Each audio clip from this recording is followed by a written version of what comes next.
Hello friends. आज हम SSC combined graduate level exam 2022 जिसका कि एग्ज़ाम 1/12/2022 को हुआ था, पहले दिन का पेपर, उसके हम सेकंड शिफ्ट जो कि 11:45 से 12:45 पे हुए थे, उसके आज इंग्लिश के सेट को सॉल्व करेंगे। इससे पहले मैं इसी सेट के रीजनिंग के भी प्रश्न बना चुका हूँ और इसके अलावा आपको 1/12/2022 के चारों ही शिफ्ट में जो जो पेपर हुए थे इंग्लिश के और रीजनिंग के, उन सारे के वीडियोस में बना चुका हूँ। आपको उन सारे वीडियोस का लिंक डिस्क्रिप्शन में मिल जाएगा। तो यहाँ से हमारा इंग्लिश का सेक्शन शुरू होता है। पहला प्रश्न देखिए, कह रहा है पैसिव वॉइस में बदलना है इस सेंटेंस को। क्या है sentence? Priya washes her clothes in the evening. मतलब प्रिया अपने कपड़े इवनिंग में धोती है। तो देखिए यहाँ वॉशेज लिखा है, इसका मतलब ये प्रेजेंट का सेंस दे रहा है। तो हमें देखना पड़ेगा वो सेंटेंस जो कि प्रेजेंट में ही है। तो देखिए यहाँ वॉज आ गया, पास्ट आ गया, ये कट गया। यहाँ वर आ गया, पास्ट आ गया, कट गया। यहाँ पे इज है और यहाँ पे आर है। अब ये दोनों दोनों ही प्रेजेंट में है। अब देखना है द क्लोथ्स इज। अब देखिए क्लोथ्स एक प्लूरल शब्द है और यहाँ पे इज लिखा हुआ है, तो इस वजह से ये भी गलत हो जाएगा।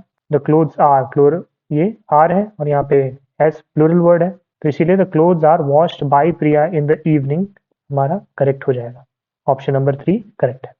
क्वेश्चन सेकंड कह रहा है आपको ग्रामेटिकल एरर बताना है सेंटेंस में। तो देखिए अलग अलग सेक्शंस पे इसमें लाइंस दी हुई हैं और मतलब ये है हमारा sentence. It would be impossible for them to continue living in this world if each of them knew exactly what fate had in store for them. देखिए had it store for them नहीं होता है, had in store for them. इसका मतलब होता है कि उनके लिए क्या आगे, मतलब उनकी किस्मत में आगे क्या लिखा हुआ है। Had in store for them मतलब क्या बचा है, क्या उनके लिए पड़ा है।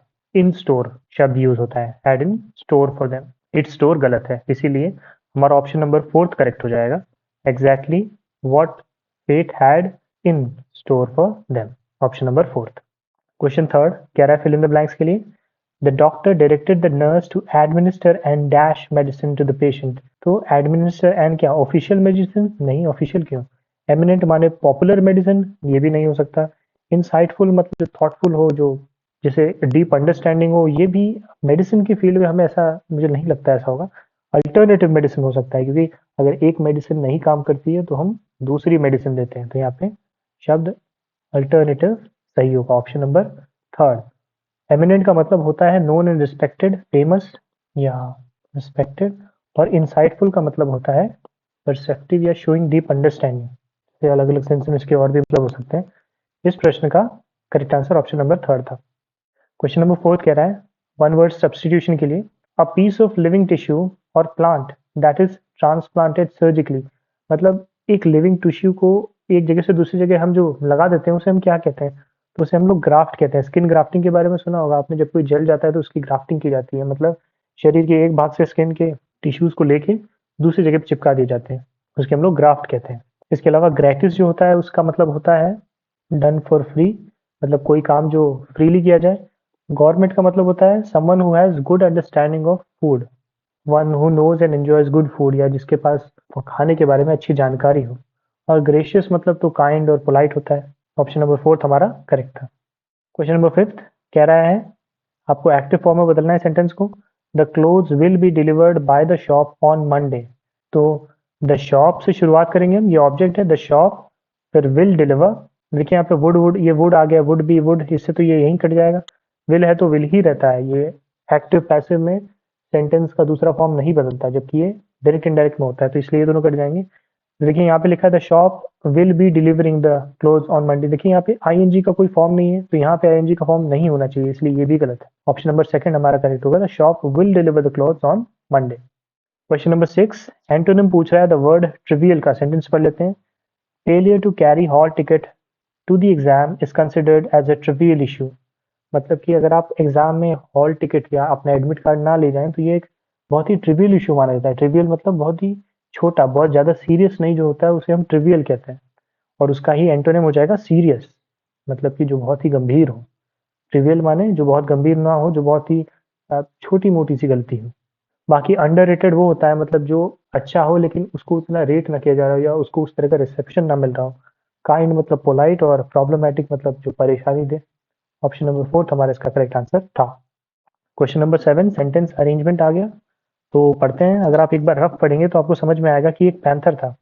A panther is reported to have broken into a house yesterday in search of food and shelter। मतलब ऐसा रिपोर्ट किया गया था कि एक पैंथर किसी के घर में खाने और तब छत की तलाश में घुस गया था। उसके बाद क्या हुआ? It secretly slouched into a room where a young man named Johnny was sleeping, who suddenly woke up and realized that the beast was roaming around the bed.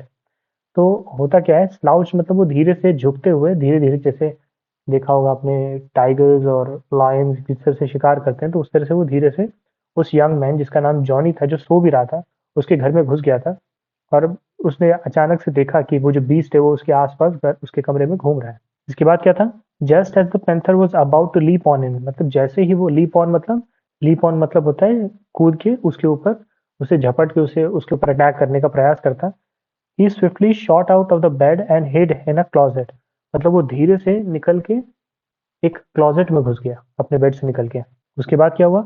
The villagers heard his cries and ran to the house, but the scared animal had run away through the window by then. तो जैसे ही उसने मतलब वो चिल्लाया होगा, और तब तक में क्या हुआ था, विलेजर्स भी उसके घर की तरफ आया, और जब तक विलेजर्स घर तक आते तो उन्होंने देखा कि वो जो जानवर था वो डर के पहले ही विंडो से भाग चुका था। इसीलिए ऑप्शन नंबर थर्ड हमारा करेक्ट होगा। ये आपको पढ़ने और जितनी आप रीडिंग करेंगे उस सेंस में आपको फिर ये चीज़ समझ में आती है। तो इसीलिए इंग्लिश आपको समझनी है तो आप ज़्यादातर रीडिंग करें, तभी इस तरह के आपको सेंटेंस अरेंजमेंट ज़्यादा अच्छी तरह से समझ आ पाएंगे। अगले प्रश्न की तरफ चलते हैं। Question number 8, incorrectly spelt word पूछ रहा है। तो देखिए यहाँ पे जो शब्द है पियर्सिंग, पियर्सिंग मतलब देखा होगा आपने, जो कान और नाक में हम जो महिलाएं छेद करा लेती हैं, उसी को हम पियर्सिंग कहते हैं। इसकी सही स्पेलिंग होती है PIERCING, मीन्स टू पेनिट्रेट या पास थ्रू। यूजुअली ये स्किन के लिए यूज होता है। स्लीक मतलब होता है जो पतला सा होता है, हैविंग एन एलिगेंट और स्मूथ शेप। पाई जो होता है, इसका मतलब जो आपने देखा होगा एप्पल पाई होता है, जिसमें केक की तरह एक मतलब एक बेहतरीन तरीके से अरेंज कर दिया होता है खाने का एक डिश। और इच मतलब खुजली। Question number 9, if you try to do something every day you will dash progress. तो देखिए अगर आप हर दिन कुछ करेंगे तो आप क्या करेंगे? आप कुछ प्रोग्रेस करेंगे, you will make progress. Option number third हमारा करेक्ट है।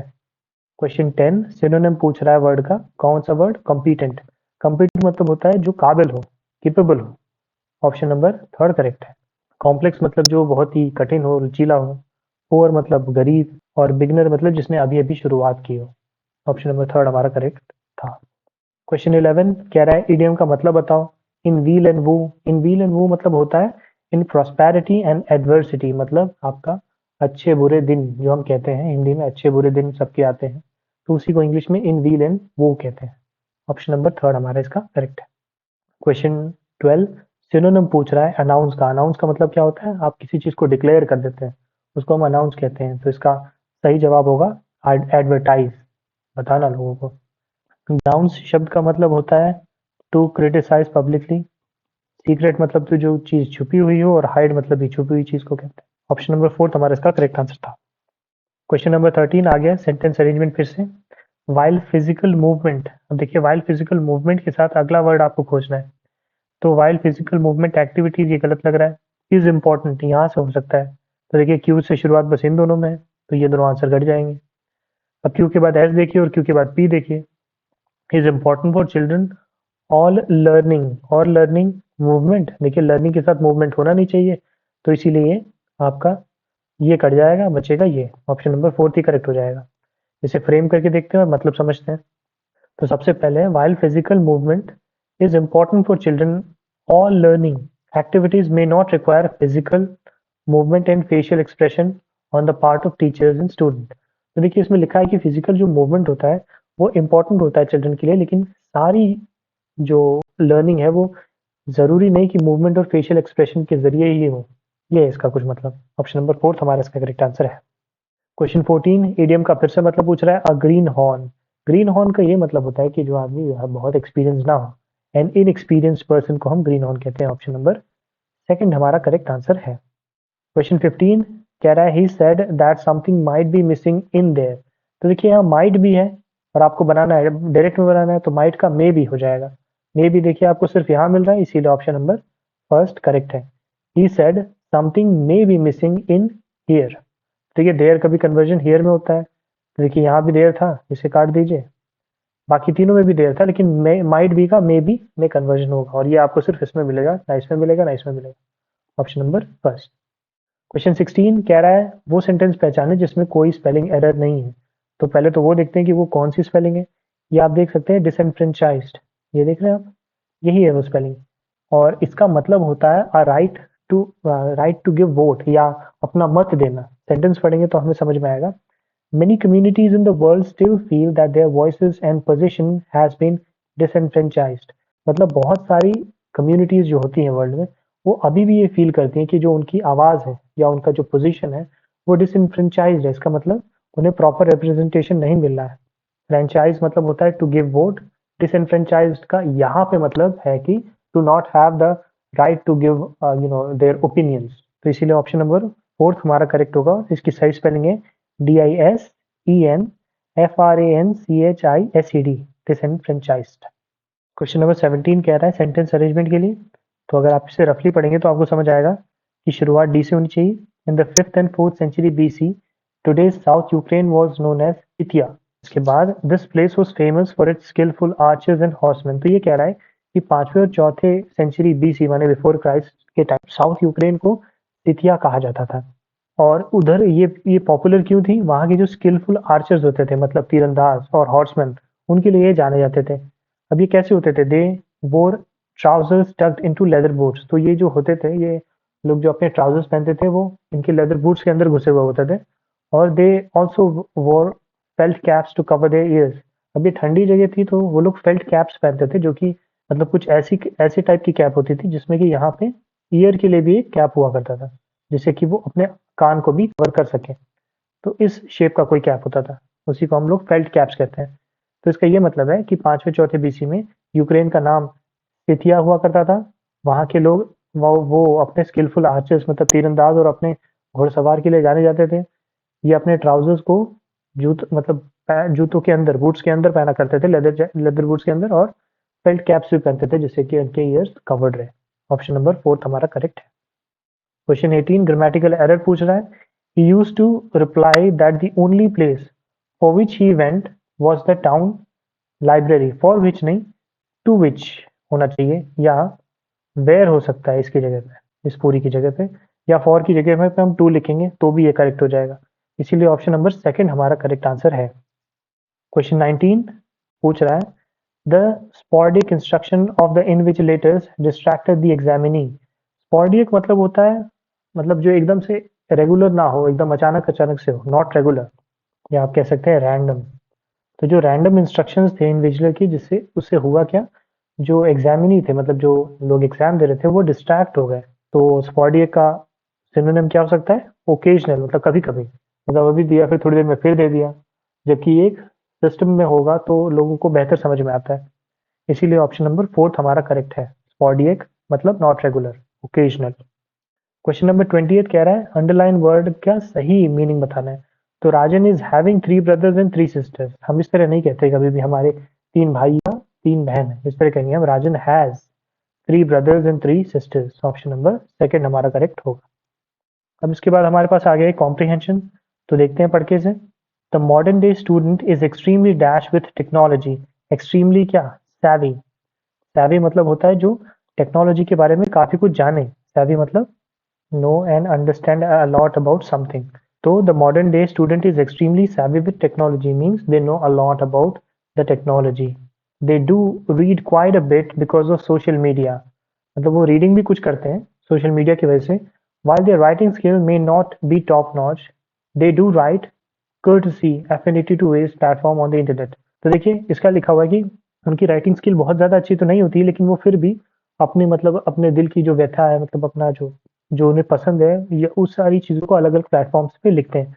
सेकंड का देखते हैं इनका क्या फिल इन द ब्लैंक्स होगा अगले वाले सेक्शन में। तो they do read quite a bit because of social media while their writing skill may not be top notch, they do write courtesy their affinity to various platform। मतलब courtesy मतलब होता है कि वो अपना जो पोलाइट, ये जो courtesy मतलब वैसे तो एक पोलाइट या प्लीजेंट बिहेवियर होता है। तो जो भी चीज़ वो पसंद करते हैं वो अलग अलग प्लेटफॉर्म पे लिखते हैं। देयर यहाँ पे सही शब्द होगा। इसके बाद क्वेश्चन नंबर थर्ड पे चलते हैं। तो fill in the blank number third कहाँ से शुरू हो रहा है? अब one skill that has been dash affected is listening skill.